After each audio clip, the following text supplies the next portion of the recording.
So a nice still night, very calm, very peaceful, can be the calm before the storm. Again, as for the Labour goons and Keir Starmer and the Labour minister saying that thousands and thousands of men coming across the channel do not present a threat or danger to the UK, that is one big monster lie, that is one big danger and threat. And I've certainly seen how murderous and barbaric Africa can be. I did see one video on TikTok where there was one boatload who was saying they liked the taste of white meat.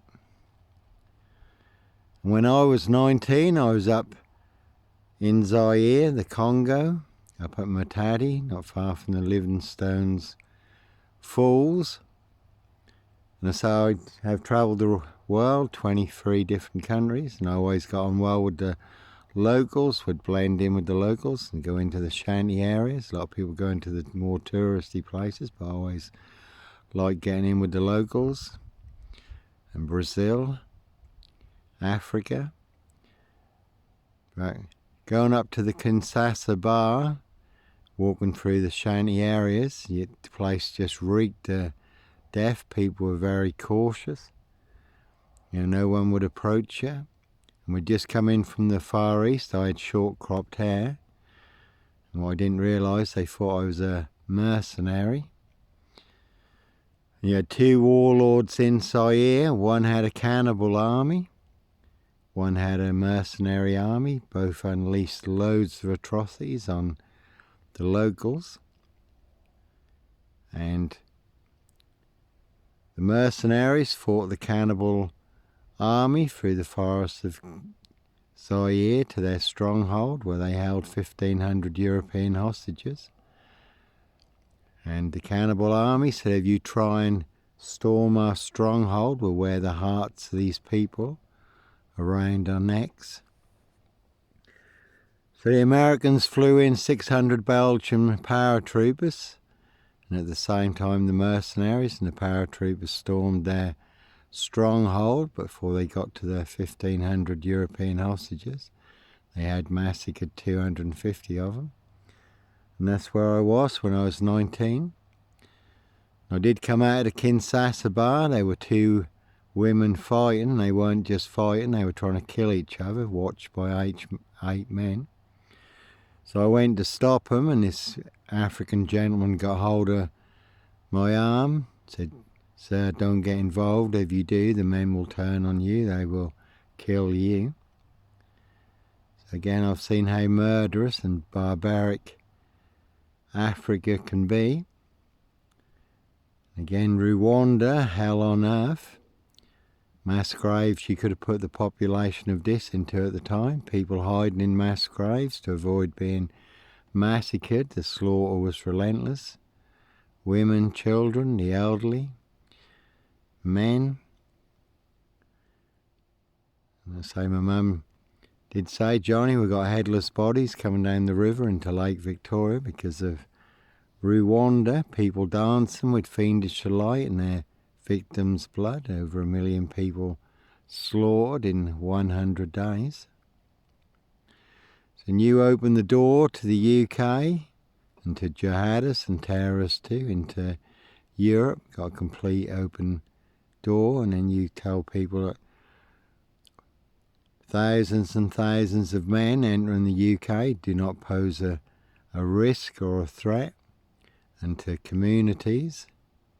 And that is again one big monster lie, and then wonder why people are raising genuine concerns.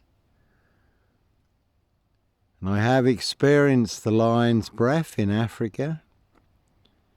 It's when such a roar comes out of your spirit. Again, we were in Uganda at the time.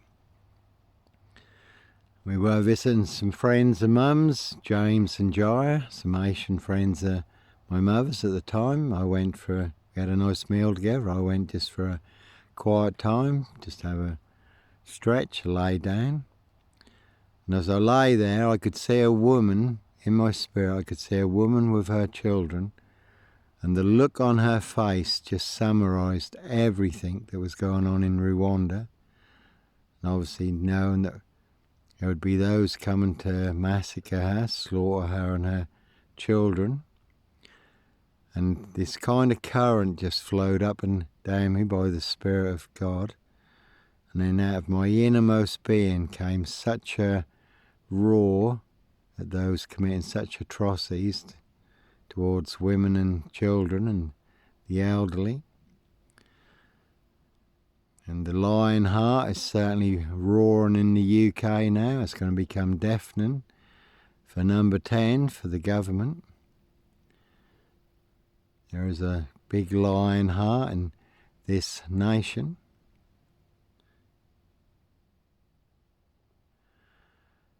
And at the time, as I say, if I could have stood between her and the men coming to massacre her and her children, and God had given me the jawbone of a donkey like Samson, who slew 1,000 men with the jawbone of a donkey. So when you experience the lion's breath, so I certainly have seen and felt the coming storm, again Rwanda, hell on earth. And just the evil atrocities and depravity that people are capable of.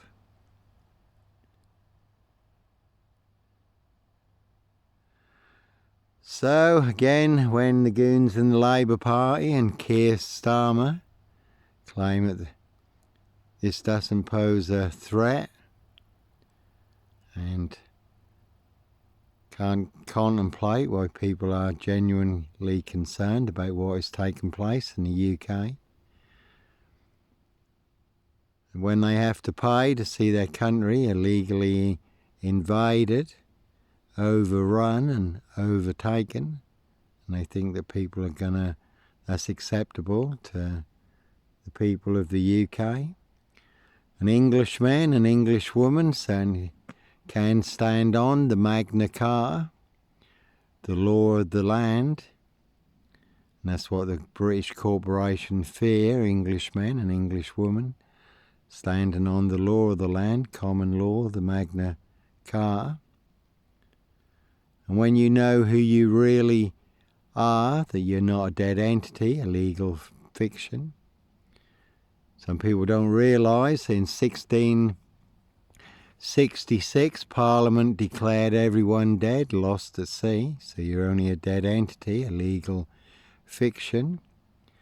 You're not registered as living, you're registered as cargo in a warehouse, born of your mother's water canal under papal maritime canon law.